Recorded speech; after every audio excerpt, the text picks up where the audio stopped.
Welcome back to Cruder.com. In this next video, we're going to go over setting up an X and Y scatter chart. Okay, so let me set the scene for this next example. We're going to be doing an X and Y scatter, and it's going to be on this data here that we've collected of our research versus our performance on a stock. So we're trying to figure out the amount of research on a stock have any relationship with the amount of performance that we're going to get on the return from that stock. So quickly, let me select the headers here, Control-Shift-Over, Control-Shift-L to put in the auto filter, and let's filter this largest to smallest. And take a look at this data. This first stock symbol here, this is Tesla. And Tesla, let's say that we spent 28 hours researching this auto company. And after doing all of our research, we finally buy this stock. And after, let's say, a given period of time, 6 months, we wait and hold this stock and we made 26% on our money. Then another time we're researching another stock, LinkedIn. And LinkedIn, we put in 33 hours worth of research on this one. And once we bought it, we waited another 6 months and we returned ourselves 25% on our money. And we did this research on all of these other stocks below. So Microsoft through Apple, all the way down to Alibaba and Groupon. And based on this data, we then want to figure out, well, does it have any relationship? And you can kind of see this just by looking at it, that it does flow pretty well. But the best thing to do would to obviously put it into a chart. So that's what I've done here in an X and Y scatter. And that's what the X and Y scatter is best to use for when you're trying to see if there is a relationship between two things. In this case, the amount of time you spend researching a stock and the performance that it will yield to you. So let's go ahead and first delete this chart and let's recreate it quickly. And the first thing here on our checklist is to select the data and insert a table. And as we've been doing in the past, we usually have been deleting this top left header. But in the case for the X and Y, it really doesn't matter. So I can hold Control-Shift-Over and down, and I'm not going to select the symbols. We just want to chart out the position of where these two numbers fall. This left side will be the X-axis, and this right side will be the Y-axis by default here. So let me insert this with this little icon here. This is the scatter, and we're just going to do a normal scatter. And let me adjust this here quickly. Okay, step 1 is complete. Now step 2 is auto style it. So I'm going to grab this chart styles and pop it over and kind of scroll through here quickly to find which one I like the best. And I kind of like this one, so I'm going to grab this guy right here. And I like it because it has actually a border around each point here, a darker border, and it has a gradient background. So it's light up at the top and then it gets a little bit grayer at the bottom of this charting area. So now our auto styling is complete. Let's go to the auto layout. So I'm going to pop into the design tab on the ribbon. And notice here you can also do this same auto styling just by hovering over these here. It's the same list of icons as you had in this paintbrush. I just find it easier to go to the paintbrush. Let's grab our quick layout and we can kind of hover over these, see which one we like the best. I think I like this one the best, so I'm going to select it. One thing I don't like is how much what I call real estate for this chart. It's taking up a lot of extra space over here. So I'm going to say that I want to move this up top here so I can select it and then do Control-1 to get my task pane for my format legend here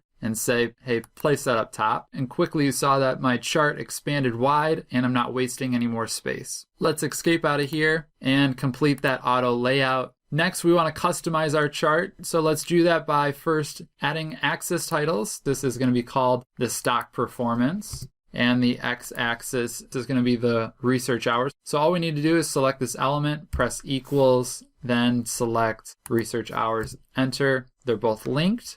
And quickly, what I don't like to see right here is this x-axis showing right in the middle of the chart. So I'm going to pull this down. All I need to do is select the horizontal axis. There I have it selected.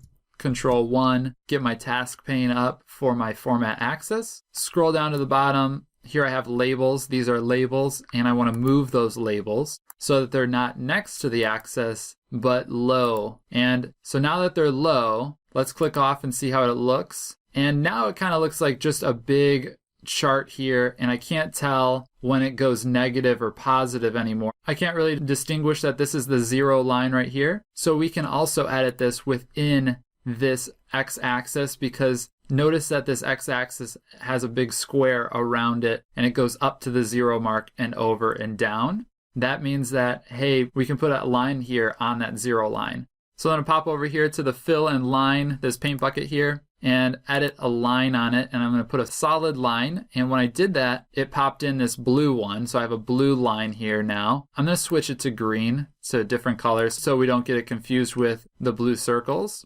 And let's put in a dash here. Let's do this small dash. And let's take a peek at it. That looks good now. We can see that there's a distinguishing line that shows us where 0% is. The next thing I'm kind of looking at real quick is that, hey, these ones below the 0 line, they're the same color as the ones above it. So I actually kind of want to make these a different color to signify that they are negative. So let's turn those a different color. So again, I selected just on this single one. And because I selected on that single one, Excel has told us that in this task pane that we are formatting a data point. And these are all the options to format that.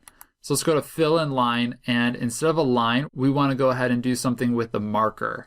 And the color shows it as blue. And I'm going to switch this to, let's do this orange color. And that did the line, or for the border here. Now let's do the fill. Let's change this fill to saying that I want to have a solid fill. And let's change this to saying that'll be this orange here. And I wish that we could be able to just go ahead and copy this and paste it over here, but we have to redo it. So let's just select it once, come over to the markers, and for the fill, we're going to do a solid fill. And then same thing down here for the color. Let's switch this over here to a darker color.